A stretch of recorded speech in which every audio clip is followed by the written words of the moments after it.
అయ్యప్ప స్వామికి నెయ్యి అభిషేకమే ఎందుకు చేయాలి? పాలాభిషేకం, తేనె అభిషేకం అవన్నీ చేయొచ్చు కదా, ఎందుకు నెయ్యే అభిషేకం చేయాలి? అక్కడ శబరిమలలో కూడా ప్రాధాన్యత నెయ్యికే ఉంది. ఎందుకు అనంటే స్వామివారు యోగ నిద్రలో కూర్చున్నారు.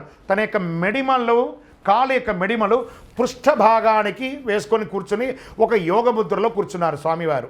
మనం కావాలంటే చూడండి, యోగాలో అయ్యప్ప స్వామి కూర్చున్నట్టు మనం కూర్చోలేం, అలా బ్యాలెన్స్ అయి పడిపోతాం. మెడిమలు ఉంటుంది కదా, కాలు మెడిమలు పృష్ఠభాగానికి తాక్కుంటూ కూర్చునే ఒక యోగ. దాన్ని మీరే ఇప్పుడు కూర్చొని ఉన్నారు కదా, కూర్చున్న చోట నుంచి లేచి మీరు కూర్చున్న చోట తాకి చూడండి, ఒక వేడి వచ్చి ఉంటుంది. ఈ యొక్క స్వామివారు అక్కడ శ్రీచక్ర యోగపీఠంలో అలా కూర్చోవడం వల్ల వేడి ఉష్ణమై ప్రపంచాన్నంతా దహిస్తుందట. వెంటనే పరశురాముల వారు ఏమన్నారు?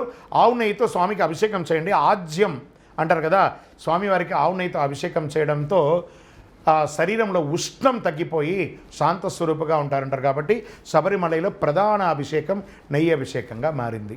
నెయ్యికి వేడిని తగ్గించే గుణం. నెయ్యికి కొలెస్ట్రాల్ ఉంటుందని ఎవరైనా చెప్తే నమ్మకండి. కావాలంటే మంచి డాక్టర్లను అడగండి. నెయ్యి తింటే కొలెస్ట్రాల్ రాదు, నెయ్యి తీసుకోవాలి, నెయ్యి తాగకూడదు.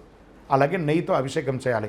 ఆ స్వామివారికి చేసిన అభిషేకాన్ని మనం కూడా భోజనాల్లోనూ, లేదా మనం ఏం చెప్తాం, సర్వరోగ నివారణ ధన్వంతర మూర్తి అంటాం చూసారా, ఆ స్వామివారికి అభిషేకం చేసిన నెయ్యిని మనకేమన్నా బాగాలేనప్పుడు శరీరంలో పెట్టుకోండి, భోజనంలో కలుపుకొని, ఇంకో ½ కిలో కలుపుకొని భోజనంలో కలుపుకోండి. ఆరోగ్యవంతులుగా ఉండండి. శరణమయ్యప్ప.